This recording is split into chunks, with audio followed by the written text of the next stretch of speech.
یہ راز سن کر بھی صبر کا دامن نہ چھوڑنا ورنہ پچھتاؤگے۔ جب اس ملک میں ہرقل کی بادشاہی تھی تو اس نے آبنائے اندلس میں ستون تعمیر کروائے تھے، اور پھر اس نے اس طلیطہ کے باہر ایک بہت چوڑا برج بھی تعمیر کرایا تھا۔ اس میں اس نے کوئی جادو یا سحر چھوڑ دیا تھا۔ اس برج کا ایک ہی دروازہ ہے جو لوہے کا ہے، اور یہ دروازہ بہت مضبوط ہے۔ اسے اس نے اپنے ہاتھوں سے تالا لگایا تھا۔ اس نے کہا تھا کہ اندلس کے ہر نئے بادشاہ پر لازم ہے کہ وہ تخت نشینی کے کچھ عرصے بعد اس آہنی دروازے پر ایک تالا لگا کر چابی ہمیں دے دے۔ بوڑھے نے ریڈرک کو چابیوں کے گچھے دکھاتے ہوئے کہا، یہ ان تالوں کی چابیاں ہیں جو ہرقل کے بعد اور تم سے پہلے کے بادشاہوں نے برج کے آہنی دروازے کو لگائے تھے۔ اب تمہاری باری ہے، دروازے پر اپنا تالا لگا دو، ہم کسی دن آ کر چابی لے جائیں گے۔ میں نے یہ برج دیکھا ہے، ریڈرک نے کہا، میں اسے کوئی قدیم عمارت سمجھتا رہا ہوں۔ کیا تم دونوں اس برج میں رہتے ہو؟ نہیں ہے شاہ اندلس، بوڑھے نے کہا، ہم دور سے آئے ہیں، یہ چابیاں ہیں، ہمارے باپ دادا کہتے ہیں اس برج کی حفاظت ہمارے خاندان کی ذمہ داری ہے، یہ ذمہ داری ہماری آنے والی نسلیں پوری کرتی رہیں گی۔ کیوں نہ میں تمہاری یہ ذمہ داری یہیں پر ختم کر دوں؟ ریڈرک نے کہا۔ اے بادشاہ، دوسرے بوڑھے نے کہا، ہم دونوں کو اپنی رعایا نہ سمجھ، اگر تیرا ارادہ برج کا دروازہ کھولنے کا ہے تو سن لے کہ تو پچھتائے گا، بہت برے انجام کو پہنچے گا۔ ایسے بادشاہ ہو گزرے ہیں کہ جنہوں نے یہ دروازہ کھولا تھا، کسی بوڑھے داستان گو کو بلا کر پوچھ کہ ان کا انجام کتنا بھیانک ہوا تھا۔ جولیس سیزر سے بڑھ کر جابر اور زبردست بادشاہ کون تھا؟ اس نے بھی اس دروازے کو کھولنے کی کوشش نہیں کی تھی۔ ہم جا رہے ہیں، خبردار رہنا بادشاہ، ہم حقیقت حال بیان کر چلے ہیں۔ کچھ دنوں بعد ہم اس تالے کی چابی لینے آئیں گے جو تو اس دروازے کو لگائے گا۔ دونوں بوڑھے چلے گئے۔ ریڈرک اس ملک کا شہنشاہ ہے تو اس ملک کا کوئی راز اس سے پوشیدہ نہیں رہے گا۔ دونوں بوڑھوں کے جانے کے بعد ریڈرک نے اعلان کیا، میں اس برج کو تالا نہیں لگاؤں گا، میں تمام تالے توڑ کر اور دروازہ کھول کر دیکھوں گا کہ اندر کیا ہے۔ گستاخی معاف شہنشاہ، ایک مشیر بولا، ہم میں سے کسی کو بھی شک نہیں کہ شہنشاہ کی دلیری اور بے خوفی ضرب المثل بن چکی ہے، لیکن شہنشاہ کو خطروں سے بچانا ہمارا فرض ہے۔ بوڑھے راہب کہہ گئے ہیں کہ ہرقل نے برج کے اندر کوئی سحر یا کوئی جادو چھوڑا تھا۔ کوئی انسان جادو کا مقابلہ نہیں کر سکتا۔ میں شہنشاہ سے درخواست کرتا ہوں کہ برج کے آہنی دروازے پر تالا لگا دیں، پھر اسے بھول جائیں۔ پھر مجھے شہنشاہ کہنا چھوڑ دو، ریڈرک نے کہا، یہ زمین میری ہے، اس کا ہر راز میرا ہے۔ میں نے پہلے کبھی اس برج کی طرف دھیان نہیں دیا تھا، اب میں یوں محسوس کرنے لگا ہوں کہ جیسے یہ پراسرار برج میرے سینے پر کھڑا ہے۔ شہنشاہ ریڈرک، بشپ نے اٹھ کر کہا، اندلس، فرانس اور جرمنی کے پہاڑ بھی ریڈرک کا نام سنتے ہیں تو کام چاہتے ہیں، لیکن کچھ پراسرار قوتیں ایسی ہوتی ہیں جن کے آگے انسان بے بس ہوتا ہے۔ اگر شہنشاہ مجھے اپنا مذہبی پیشوا مانتے ہیں تو مجھے اس حق سے محروم نہ کریں کہ میں شہنشاہ کو برج کے اندر جانے سے روکوں۔ ہرقل مجھ جیسا بادشاہ تھا، ریڈرک نے کہا، اگر اس نے کوئی پراسرار طاقت برج میں بند کی تھی تو یہ اس کے قبضے میں تھی، میں اسے اپنے قبضے میں لے سکتا ہوں۔ اس نے درباریوں پر مسکراتے ہوئے نگاہیں دوڑائیں اور طنزیہ لہجے میں بولا، بزدلو، اس برج میں رومیوں نے خزانہ بند کیا تھا، وہاں بیش قیمت ہیرے اور جواہرات ہوں گے، وہاں خطرہ صرف یہ ہوگا کہ بڑے زہریلے سانپ ہوں گے یا کوبرا سانپوں کا جوڑا ہوگا۔ تم میں کتنے اتنے بہادر ہیں جو اس برج کا راز فاش کرنے میں میرا ساتھ دیں گے؟ اس نے اپنے جرنیلوں کی طرف دیکھا جو دربار میں موجود تھے۔ وہ شہنشاہ کی نظروں میں بزدل نہیں بننا چاہتے تھے۔ وہ اٹھ کھڑے ہوئے، سب نے باری باری کہا، میں شہنشاہ کا ساتھ دوں گا۔ جن مورخوں نے یہ واقعہ لکھا ہے وہ لکھتے ہیں کہ ریڈرک کو مشیروں، بڑے پادریوں اور افراد خانہ نے بھی روکا، لیکن اس نے کسی کی نہ سنی اور 3-4 دنوں بعد وہ جنگی لباس میں برج تک جا پہنچا۔ اس کے ساتھ وہ 3-4 جرنیل تھے جنہوں نے کئی جنگوں میں غیر معمولی بہادری اور جارحیت میں نام پیدا کیا تھا۔ اس کے ساتھ اپنے محافظ دستے کے منتخب گھڑ سوار تھے اور تالے توڑنے کے لیے لوہار بھی ساتھ تھے۔ برج ایک چوڑی چٹان پر کھڑا تھا، اس کے ارد گرد عمودی چٹانیں تھیں جن کی بلندی برج سے زیادہ تھی۔ یوں معلوم ہوتا تھا جیسے ان عمودی چٹانوں نے برج کو تھام رکھا ہو۔ برج سنگ مرمر کا بنایا گیا تھا، خوبصورتی کے لیے کہیں کہیں دھات کے ٹکڑے جڑے گئے تھے جو روشنی میں چمکتے تھے۔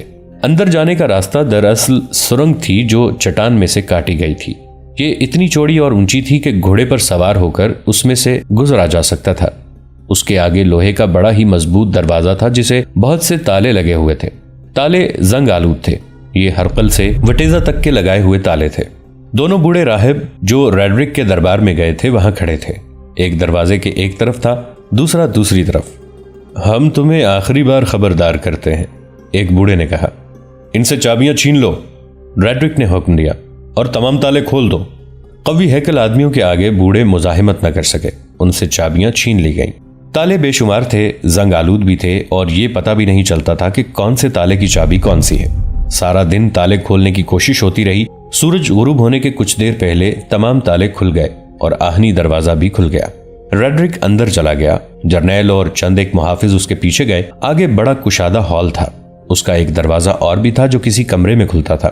اس دروازے کے باہر ایک بہت بڑا انسانی بت کھڑا تھا جو کانسی کا بنا ہوا تھا۔ اس کے ایک ہاتھ میں گرز تھا۔ عجوبہ یہ تھا کہ بت اس گرز کو اوپر نیچے گھما اور زمین پر مار رہا تھا۔ بت کی چھاتی پر اندلسی زبان میں لکھا تھا، میں اپنا فرض ادا کر رہا ہوں، میں بری نیت سے نہیں آیا۔ ریڈرک نے بت سے کہا، کسی چیز کو ہاتھ نہیں لگاؤں گا، اس جگہ کا صرف بھید جاننے کے لیے آیا ہوں، پھر جس طرح آیا ہوں اسی طرح چلا جاؤں گا، مجھ پر اعتماد کرو اور مجھے راستہ دے دو۔ بت کا گرز رک گیا، اس کا گرز والا بازو اوپر کو اٹھا اور اوپر ہی اٹھتا رہا اور ریڈرک اس کے بازو کے نیچے سے گزر کر دوسرے کمرے میں داخل ہو گیا۔ اس کے جرنیل اور محافظ بھی اس کے پیچھے گئے۔ یہ کمرہ بہت خوبصورت تھا۔ ریڈرک کے محافظ مشعلیں جلا کر ساتھ لے گئے تھے۔ زرد روشنی میں کمرے کی دیواروں میں ستارے چمک رہے تھے۔ یہ قیمتی پتھر اور ہیرے تھے جو دیواروں میں جڑے ہوئے تھے۔ کمرے کے وسط میں ایک میز پڑی تھی۔ میز پر ایک صندوق رکھا تھا، اس پر لکھا تھا، اس صندوق میں اس برج کا بھید بند ہے، سوائے کسی بادشاہ کے اسے کوئی اور نہیں کھول سکتا، لیکن بادشاہ کو خبردار کیا جاتا ہے کہ اس پر حیرت انگیز انکشاف ہوں گے اور یہ انکشافات واقعات اور حادثات کی صورت میں اس بادشاہ کی زندگی میں رونما ہوں گے۔ ریڈرک نے بے خوف و خطر اس صندوق کا ڈھکنا کھولا اور صندوق میں دیکھا۔ اس میں چرمی کاغذ کا تقریباً 1 فٹ لمبا اور 1 فٹ چوڑا ٹکڑا پڑا ہوا تھا۔ تانبے کی ایک پلیٹ اس چرمی کاغذ کے اوپر اور ایک پلیٹ اس کے نیچے پڑی تھی۔ ریڈرک نے چرمی کاغذ ہاتھ میں لے کر دیکھا۔ اس پر جنگجو آدمیوں کے خاکے بنے ہوئے تھے جو جنگی گھوڑوں پر سوار تھے۔ وہ تیر کمانوں اور برچھیوں سے مسلح تھے۔ ان کے چہرے کرخت اور خوفناک تھے۔ ان کے خاکوں کے اوپر لکھا ہوا تھا، دیکھ اے سرکش انسان، یہ وہ سوار ہیں جو تجھے تخت سے اٹھا پھینکیں گے اور تیری بادشاہی کو تہہ تیغ کریں گے۔ ریڈرک ان تصویری خاکوں کو دیکھتا رہا۔ اس کے جرنیلوں کی نظریں چرمی کاغذ پر جمی ہوئی تھیں۔ انہیں ایسی آوازیں سنائی دینے لگیں جیسے قریب ہی کہیں 2 فوجیں لڑ رہی ہوں۔ گھوڑوں کے دوڑنے کا اور ہنہنانے کا شور، فوجوں کے نعرے اور للکار۔ ریڈرک اس خیال سے گھبرا گیا کہ کسی ملک کی فوج نے حملہ کر دیا ہے اور تولیتا میں پہنچ گئی ہے، لیکن اس کی گھبراہٹ جلدی ختم ہو گئی کیونکہ یہ جنگ اسے اپنے سامنے نظر آنے لگی تھی۔ یہ جنگ اس طرح نظر آنے لگی کہ کمرے کی دیواریں غائب ہو گئیں، ان کی جگہ بادل سے آ گئے اور ان کے درمیان وسیع و عریض میدان جنگ دکھائی دے رہا تھا۔ دونوں فوجیں صاف نظر آ رہی تھیں، ایک فوج عیسائیوں کی اور دوسری شمالی افریقہ کے مسلمانوں کی تھی۔ دونوں طرف کے فوجی ایک دوسرے کا خون بہا رہے تھے، تلواروں سے تلواریں اور جنگی کلہاڑے ٹکرا رہے تھے، جنگی دف اور تنبورے بج رہے تھے، پیادے اور سوار زخمی ہو کر گر رہے تھے، بھاگتے دوڑتے گھوڑے زخمیوں کو کچل رہے تھے۔ اس ہولناک منظر کے اوپر تیر اڑ رہے تھے، پھینکنے والی برچھیاں اڑتی اور جسموں میں پیوست ہوتی دکھائی دے رہی تھیں۔ کربناک چیخوں سے آسمان کانپ رہا تھا، پیادوں اور گھوڑوں کے قدموں کی دھمک سے زمین ہل رہی تھی۔ رسول اللہ کے شہدائیوں! قیامت خیز ہنگامے میں یہ للکار بار بار سنائی دیتی تھی۔ کفار کا نام و نشان مٹا دو، اللہ تمہارے ساتھ ہے۔ مسلمانوں، پیچھے سمندر ہے، جہاز جل چکے ہیں، اللہ کے رسول صلی اللہ علیہ وآلہ وسلم نے فتح کی بشارت دی ہے۔ ریڈرک، اس کے جرنیل اور محافظ یہ خون چکا منظر دیکھ رہے تھے، نعرے، للکار اور دوسرا شور و غوغا سن رہے تھے۔ اس منظر کے اوپر نیچے دائیں اور بائیں سفید بادل پھیلے ہوئے تھے۔ خون ریزی کا یہ بھیانک منظر تصوراتی تھا لیکن بالکل حقیقت کا گمان ہوتا تھا۔ ریڈرک کے چہرے پر کئی رنگ آئے اور کئی گئے۔ اس کے جرنیلوں اور محافظوں کے چہروں پر خوف کا گہرا تاثر تھا۔ اگر ان کا بادشاہ ساتھ نہ ہوتا تو وہ بھاگ جاتے۔ عیسائیوں کی فوج کے جھنڈے جو بلند تھے اور ہوا میں بڑی شان سے اڑتے پھر رہے تھے، ایک ایک کر کے گرنے لگے۔ مسلمانوں کے پرچم بلند تھے۔ آخر کفار کا وہ جھنڈا بھی گر پڑا جس پر صلیب کا نشان تھا۔ اس کے گرتے ہی کفار میں کھلبلی اور بھگدڑ مچ گئی۔ مسلمانوں نے انہیں کاٹنا شروع کر دیا۔ ریڈرک نے عیسائیوں کی فوج میں ایک جنگجو کو دیکھا۔ اس کی پیٹھ ریڈرک کی طرف تھی اور وہ سفید گھوڑے پر سوار تھا۔ اس کے سر پر جو آہنیں خود تھی وہ بالکل ویسی تھی جیسی ریڈرک پہنا کرتا تھا۔ اس کی زرہ بختر بھی وہی تھی جو ریڈرک کی تھی۔ وہ جس سفید گھوڑے پر سوار تھا وہ ریڈرک کے گھوڑے جیسا تھا، مشابہت میں بال برابر فرق نہ تھا۔ ریڈرک کے گھوڑے کا نام اوریلیا تھا جو تاریخوں میں بھی آیا ہے۔ لڑائی کے منظر میں یہ سوار جو ریڈرک کو نظر آ رہا تھا اور جو بادشاہ لگتا تھا، گھوڑے سے اترا اور لڑائی کے منظر میں گم ہو گیا۔ ریڈرک کی طرف اس کی پیٹھ ہی رہی تھی۔ اس کا سفید گھوڑا ادھر ادھر بھاگنے دوڑنے لگا۔ اس کا سوار غائب ہو چکا تھا۔ اچانک ریڈرک کا دل خوف کی گرفت میں آ گیا اور وہ وہاں سے تیزی سے پیچھے کو مڑا اور چل پڑا۔ اس کا انداز بھاگنے جیسا تھا۔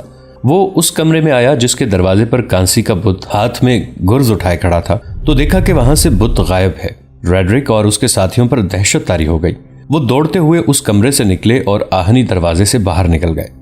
انہوں نے دیکھا کہ دونوں بوڑھے راہب جو برج کے باہر دروازے پر کھڑے تھے اور ریڈرک کو برج کے اندر جانے سے روکتے تھے، مرے پڑے تھے۔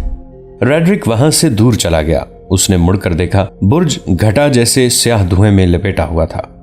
اس گھٹا میں بجلی جیسی چمک نظر آنے لگی اور فوراً ہی برج ایک دھماکے سے قرمزی شعلہ بن گیا۔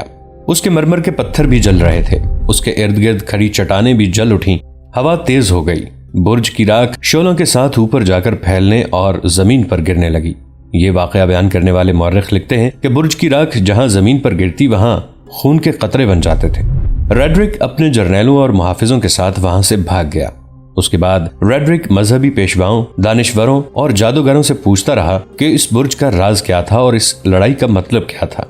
کوئی بھی اسے تسلی بخش جواب نہیں دے سکا تھا۔ ہر کوئی اس کی بہادری کی تعریف کرتا اور اسے دشمن پر فتح کا مجدہ سنایا کرتا تھا۔ صرف ایک جادوگر نے اسے ذرا صاف بات کہہ دی۔ شہنشاہ کو محتاط رہنا چاہیے، جادوگر نے ریڈرک سے کہا۔ یہ تو کوئی بھی نہیں جان سکتا کہ ہرقل نے یہ برج کیوں تعمیر کرایا تھا۔ میں یہ بتا سکتا ہوں کہ برج کے اندر لعنت اور شیطانیت کے اثرات بند کر دیے گئے تھے۔ آپ کو یہ برج کھولنا ہی نہیں چاہیے تھا۔ آپ کو لڑائی کا جو اشارہ ملا ہے یہ اچھا شگون نہیں۔ کیا ہم اس برے شگون کے اثرات سے بچ سکتے ہیں؟ ریڈرک نے پوچھا۔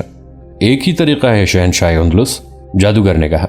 جب آپ کسی دشمن کے سامنے جائیں تو آپ کی فوج کی تعداد اتنی زیادہ ہونی چاہیے کہ دشمن دیکھ کر ہی بھاگ جائے یا بغیر لڑے ہتھیار ڈال دے۔ اس کے بعد پمپلونا کے علاقے میں بغاوت ہو گئی۔ ریڈرک بہت زیادہ فوج لے گیا اور باغیوں کو کچل ڈالا اور وہیں اسے اطلاع ملی کہ افریقہ کی طرف سے اندلس پر حملہ ہو گیا ہے۔ تھیڈومیر نے اسے اطلاع دی تھی کہ حملہ آوروں کی تعداد 7-8 ہزار ہے۔ ریڈرک نے زیادہ سے زیادہ فوج اکٹھی کرنے کا اہتمام کر لیا اور پمپلونا سے اپنے دارالحکومت تولیتا کو چل پڑا۔ وہ جب تولیتا پہنچا تو اس کی فوج کی تعداد 1,00,000 ہو چکی تھی۔ اس میں ہزارہا سوار تھے۔ اس نے تولیتا میں قیام نہ کیا۔ 1,00,000 فوج کے ساتھ جنوب میں اس مقام کی طرف کوچ کر گیا جہاں مسلمانوں نے اس کے جرنیل تھیڈور کو شکست دی تھی۔ ادھر طارق بن زیاد کو صرف 5,000 نفری کی کمک مل سکی۔ اس سے اس کی فوج کی تعداد تقریباً 12,000 ہو گئی۔ ریڈرک کی 1,00,000 فوج 12,000 مسلمانوں کو تہس نہس کرنے کے لیے تیز و تند طوفان کی طرح آ رہی تھی۔ طارق بن زیاد کو 5,000 نفری کی کمک مل گئی اور اس نے اللہ کا شکر ادا کیا کہ کمک پہنچنے تک اس کے انتظار میں اس کی بے چینی اور بے قراری کا یہ عالم تھا کہ کبھی رات کو آنکھ کھل جاتی تو خیمے سے باہر آ کر اپنے محافظ دستے کے کمانڈر کو بلوا کر کہتا کہ ابھی 2 سوار سمندر کی طرف دوڑاؤ اور مجھے جگا کر بتاؤ کہ کمک آ رہی ہے یا نہیں۔ دن میں وہ ایک بار ساحل پر جا پہنچتا، اس اونچی چٹان پر چڑھ جاتا جس کا نام جبل الطارق رکھ دیا گیا تھا۔ ایڑیاں اٹھا اٹھا کر سمندر کی وسعت پر نظریں دوڑاتا اور جب اسے کمک کے آثار نظر نہ آتے تو اس کی ہر بات اور ہر حرکت سے غصے کا اظہار ہوتا تھا۔ اس کے سالار اسے کہتے تھے کہ کمک کو اتنی دور سے آتے ہوئے بہت دن لگیں گے۔ میں جانتا ہوں کمک اتنی جلدی کیوں نہیں آ رہی، طارق کئی بار کہہ چکا تھا۔ امیر افریقہ نے قاصد خلیفہ کی طرف دمشق بھیج دیا ہوگا اور اس سے کمک کی درخواست کی ہوگی۔ دمشق سے کمک آتے 3 نئے چاند طلوع ہوں گے۔ بوڑھے اور جوان میں یہی تو فرق ہوتا ہے۔ ایک بار اس نے کہا، موسیٰ بن نصیر بہت بوڑھا ہو گیا ہے، وہ اب ہر کام آرام سے کرتا ہے۔ اسے یہ نہیں بھولنا چاہیے تھا کہ میں جوان ہوں اور میں بے صبر ہوں، اور یہ تو اس نے کئی بار کہا تھا۔ شام اور عرب سے کمک منگوانے میں کیا دانشمندی تھی، بربر مر تو نہیں گئے تھے۔ صرف اعلان کر دیا جاتا کہ ابن زیاد کو سمندر پار کمک کی ضرورت ہے، ایک ہی دن میں ہزارہا بربر موسیٰ بن نصیر کے پاس پہنچ جاتے۔ طارق کمک کے انتظار میں دانت پیس رہا تھا اور اس کے ساتھ ہی وہ اپنے لشکر کو ٹریننگ بھی دے رہا تھا۔ ٹریننگ میں وہ زیادہ توجہ گھڑ سواری پر دے رہا تھا، اس لیے کہ اس نے تھیڈومیر سے لڑائی کے دوران بار بار اعلان کرایا تھا کہ دشمن کے گھوڑوں کو زخمی نہ کیا جائے۔ اس اعلان سے یہ فائدہ ہوا تھا کہ سینکڑوں گھوڑے ہاتھ آئے تھے۔ طارق نے اتنے ہی پیادے منتخب کر کے یہ گھوڑے انہیں دے دیے تھے اور رسالے کی لڑائی کی ٹریننگ دے رہا تھا۔ وہ نچلا اور بیکار بیٹھنے والا آدمی نہیں تھا۔ اس کے علاوہ اسے یہ بھی احساس بے چین کر رہا تھا کہ اندلسی جنرل تھیڈور میر جو شکست کھا کر بھاگ گیا ہے وہ کہیں جا کر بیٹھ نہیں گیا ہوگا اور وہ طارق کی پیش قدمی کا انتظار نہیں کر رہا ہوگا، بلکہ شکست کو فتح میں بدلنے کے لیے حملہ آوروں کو اندلس سے نکالنے کی تیاری کر رہا ہوگا۔ دوستو، آج کے لیے اتنا ہی۔ اسی کہانی کی اگلی قسط کے ساتھ بہت جلد حاضر ہوں گے۔ نیچے کامنٹ سیکشن میں اپنی رائے کا اظہار ضرور کیجیے گا۔ ہمارے اس چینل کو سبسکرائب کر کے نیچے موجود بیل آئیکن کو بھی ضرور کلک کیجیے گا۔